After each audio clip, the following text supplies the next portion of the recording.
Mark made this point the other day with one of the folks that came on about NATO. You can disagree with Donald Trump's tactics with NATO. Fair, fine.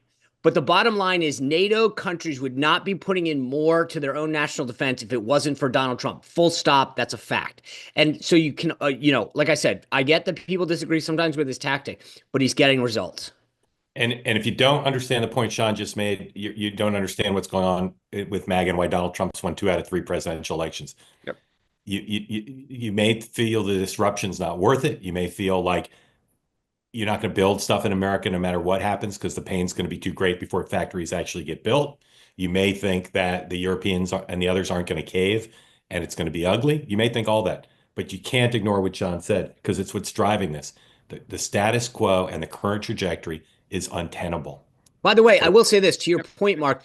Other countries are not just the countries, but BMW, Nestle, all Yeah, these yeah, European countries are saying, "Hey, let's get our tariff down." yeah. It's working, Right. and To so me, here's the last thing I have to say about tariffs, and then we'll move on unless you guys want to make a point.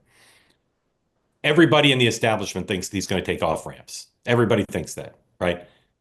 The problem is he may not because he may not get offered enough to take off ramps, or he may have a strategy that says no off ramps because the minute we take one off ramp, no one's going to believe that this is real. I truly don't know what he's going to do, but I will tell you that we're going to know pretty soon whether they're going to be off ramps that are meaningful. well, And if what's your not, definition of an off ramp? I mean, my definition is yeah. what the is if you're at 10 and you come down to 0 and we come. I mean, that's not an off ramp. That's a Well, it deal. is. It's a deal, but it depends on if it's if countries really if it's that emphatic. I agree with you. That's a effective. But people assume he's going to accept less than that. I don't know. I don't know.